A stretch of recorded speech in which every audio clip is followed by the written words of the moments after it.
Ubuntu, an African word meaning togetherness. I am because we are. We are because of our culture and because of our norms. That's what brings us together. But why is that important and how can we improve that? And don't we already automatically know what cultural intelligence means and what it is? What is cultural intelligence? It is the capability to function effectively across diverse environments, not only national and ethnic, but also organisation, across genders and across generations. You've all worked in those organisations with the big silos. Culture is like gravity. It's only when you take that leap that you actually realise that it's there. When you step out of your comfort zone and you go, wow, what has just happened?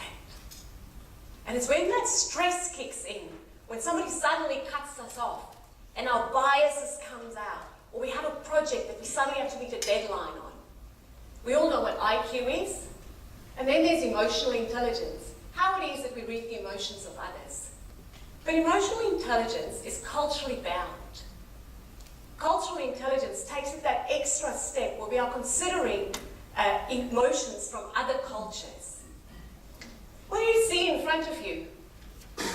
Eucalyptus tree, yarn bombing, if you're familiar with that, where you decorate a tree and yarn, you'll be right.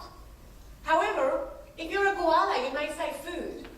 Or if you're an Aboriginal woman who has a sick child, you may say, this is a picture of medicine. We all have different perspectives. Just look at those statistics up there and see how diverse Australia is. We speak 15% of us speak a different language than English at home. We just have to look around this room here to see how diverse we are. Go to organisations and see all the different faces over there. Diverse teams make or break innovation. However, diversity does not necessarily lead to innovation.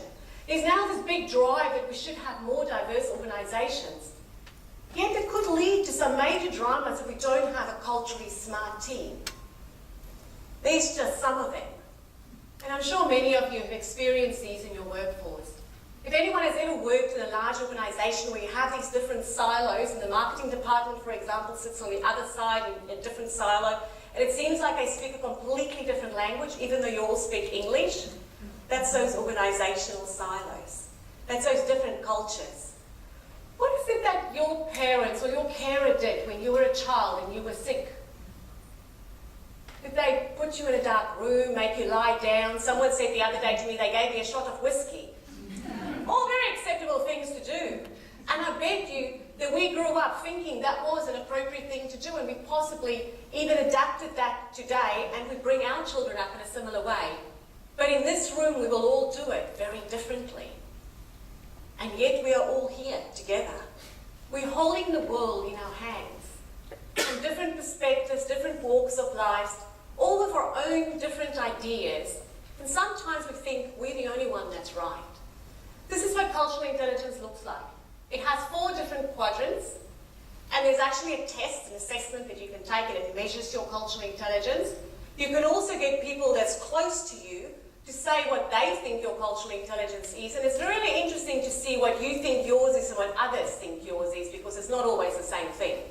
The first one is drive. Now the bad news is that if you don't have any drive, you don't have any motivation, you probably can't increase your cultural intelligence. The good news is you're all sitting in this room, so you obviously like to be part of a culture of learning, so you stand a pretty good chance to improve your cultural intelligence. The next one after drive is knowledge. And this is a very dangerous one, because this is where our organisations tend to focus. They send you on a course where you learn how to shake hands, how to hand over business cards. All very important. But do they actually change your strategy? Do they change the way in which you do business? Is your organisation more sustainable from learning those new things? Leading us to strategy. How can you take what you've learned and incorporate that into your mission, into your vision?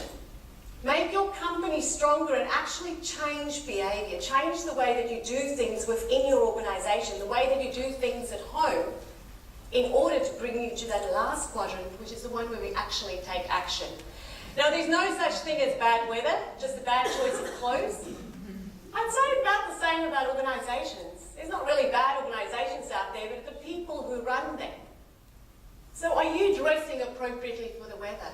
Do you actually know how it is that you should dress? Here's just some of the advantages of increased cultural intelligence. Wouldn't it be cool to have increased situational awareness?